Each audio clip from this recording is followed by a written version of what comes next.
Tout, tout, tout, tout, tout, tout, tout, tout, tout, tout. Bon, il n'y a pas de jingle cette semaine, j'ai perdu le fichier. Ça embraye direct sur l'épisode. Tout, tout, tout, tout, tout, tout, tout.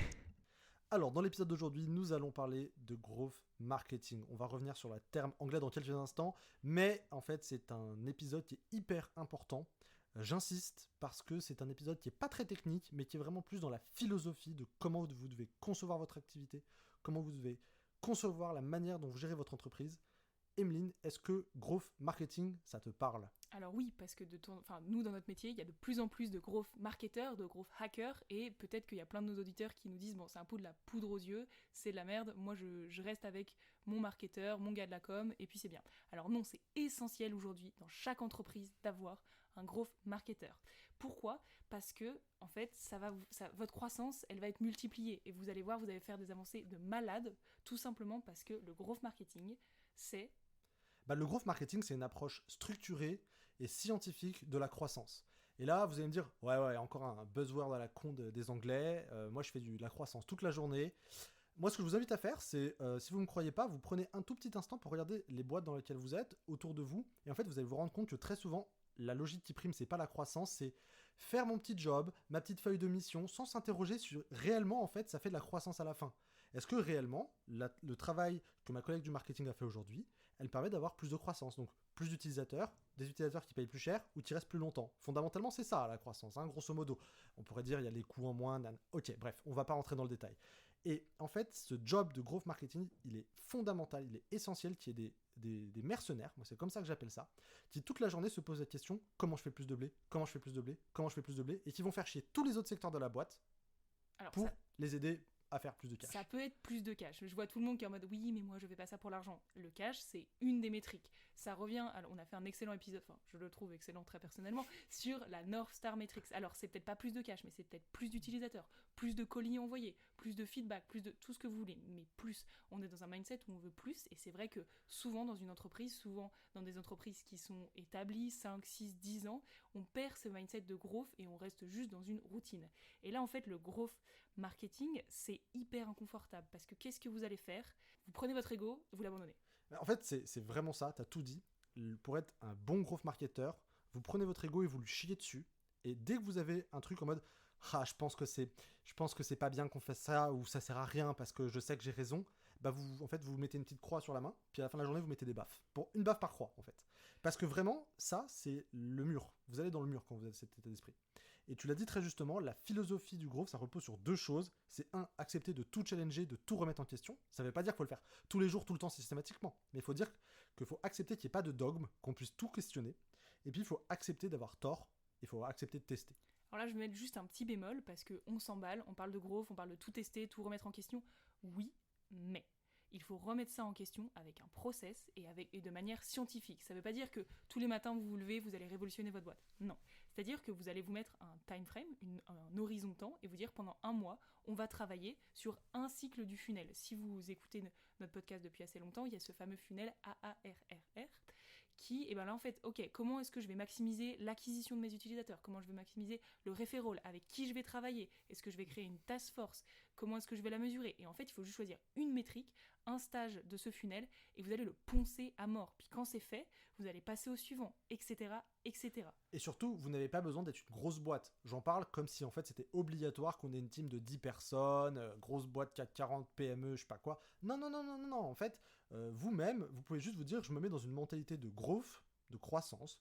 C'est-à-dire que, à ma petite échelle, je vais me dire, ok, en fait, quel est l'objectif que je vais atteindre, comme tu me disais très justement, Emeline, et maintenant, ok, je me rends dans cette logique où je vais tester, itérer, essayer de comprendre ce qui marche pas. Et ça, en fait, vous pouvez le faire même à une personne, c'est fondamental. Moi, par exemple, j'ai ce cas, je l'ai vécu dans des boîtes où c'était pas du tout ça, qui étaient des très grands groupes, et dans des petites boîtes où, justement, on essaie de mettre la culture de j'accepte de tester et d'apprendre. En fait, j'accepte de tester et d'apprendre, c'est ça le growth. Voilà, est-ce qu'on plie l'épisode maintenant ? Alors on va quand même rajouter un petit élément, peut-être sur notamment la boucle du growth, Emeline. Oui, alors peut-être prenons un exemple, ça va être plus simple, parce que là on parle de gros concepts. Prenons un exemple, c'est imagé. Vous avez une site, allez, vous vous êtes une entreprise qui fait des coques de téléphone, parce que je viens d'en commander une. Du coup, voilà, vous faites des coques de téléphone, et alors, vous avez envie d'en vendre plus, forcément, vous avez envie d'avoir plus de cash. Et vous remarquez, votre mec du digital, là, il vous dit, il y a un taux de rebond sur notre page, c'est assez conséquent. Taux de rebond ? Bah, dis-moi. Alors, le taux de rebond, c'est en gros le pourcentage de gens qui voient votre page et qui partent sans rien faire. Donc, sans rien faire, c'est grosso modo, je vois votre page et je lis pas, je scrolle pas, je clique la croix rouge, je me barre. C'est ça. Donc en fait, ils servent un peu à rien. C'est des visiteurs extrêmement passifs. Donc là, le mec du digital vous dit peut-être qu'on ferait un A/B test, c'est-à-dire que là, le contenu de la page, ou juste le titre de la page, ou peut-être une couleur, mais souvent un titre c'est beaucoup plus impactant, ou même alors le bloc contact qu'il y avait à la fin, et ben je le remets au milieu, ou au tout début. Juste comme ça, c'est le premier truc que l'utilisateur il voit. On va mettre 50% du trafic sur la version normale, 50% du trafic sur cette version, et on va voir si le taux de rebond diminue en fait. Alors, l'avantage de faire ça, c'est que ça vous permet de poser une hypothèse. Je pense qu'on pourrait faire mieux sur cette statistique en testant ça. Vous faites le test, vous mesurez, et là, il n'y a pas de « oui, je pense qu'on devrait faire ça parce que moi j'ai cette feeling que maintenant… » Non, tais-toi. Les données, elles donnent quoi ? Est-ce que la version B marche mieux que la version A ? Oui ou non ?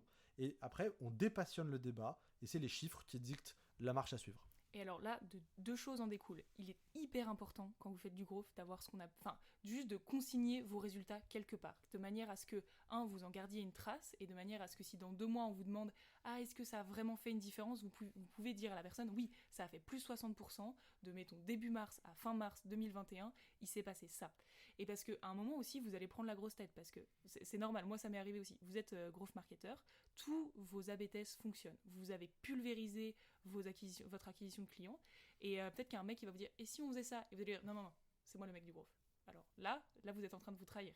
Vous êtes en train de vous trahir. C'est terrible, mais c'est vraiment ça. Et au-delà, donc la première chose qui découlait du growth, c'est ce fameux backlog, ce fameux... bibliothèque de contenu, d'A/B test en fait, bibliothèque d'A/B test. Et la deuxième, c'est, on a fait encore une fois un épisode dessus, c'est la matrice ICE, c'est-à-dire que vous allez avoir plein d'idées. Et à un moment, il va falloir vous dire, est-ce que j'ai les ressources pour mettre cette idée en marche ? Est-ce qu'elles vont avoir vraiment un impact ou juste ça me fait kiffer ? Et est-ce que ça va me prendre du temps ? Et il va falloir organiser tout ça dans un plan d'action.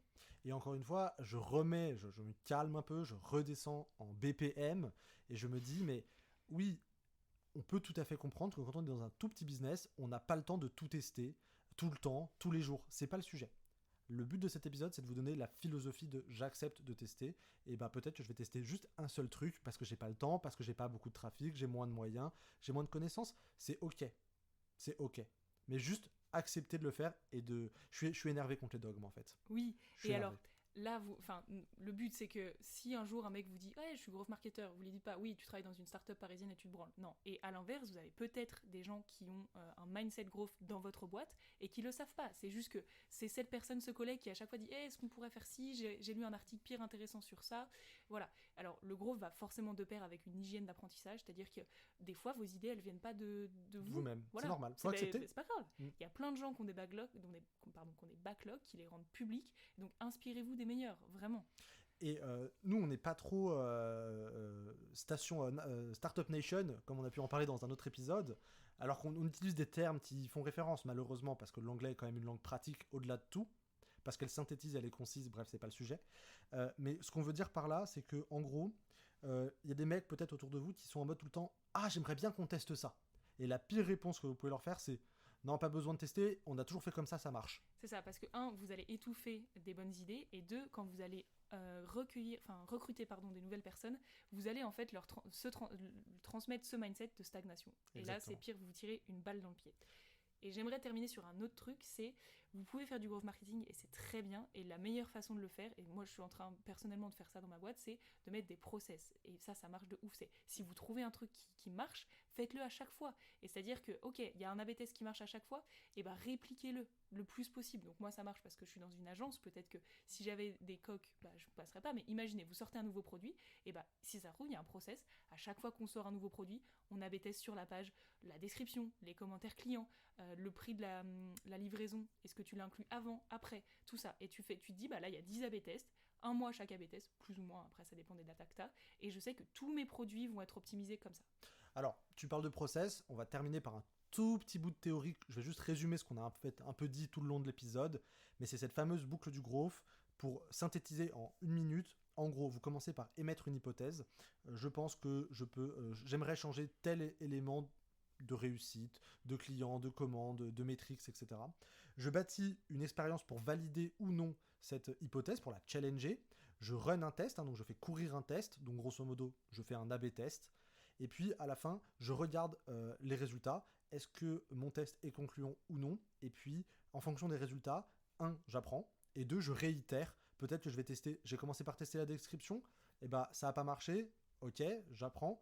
Ça a marché, bah peut-être, comme tu disais, je vais aller la tester ailleurs, et je fais des boucles, et je m'améliore à chaque fois.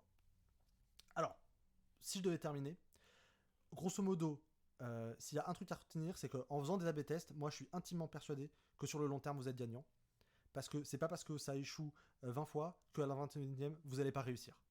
C'est un peu un discours de petit branleur de station F, mais la réalité, j'y crois vraiment, c'est que sur le long terme, quand vous lancez une pièce de monnaie 50 fois en l'air, vous finissez par avoir le résultat qui vous fait plaisir. Puis encore une fois, moi je préfère échouer 10 fois, mais c'est des améliorations à 2, 3, 4%. Et à la fin, vraiment réussir, et tu fais un plus 100, tu fais un x2, tu fais tout ce que tu veux, tu vois. Et là, ça fonctionne. Bon bah écoute, merci Emeline pour cette petite conclusion. Je termine par le petit mot comme d'habitude. Si cet épisode vous a plu, vous pouvez vous abonner, ça nous fait un vrai soutien. Et nous, on vous dit à la semaine prochaine. Ciao!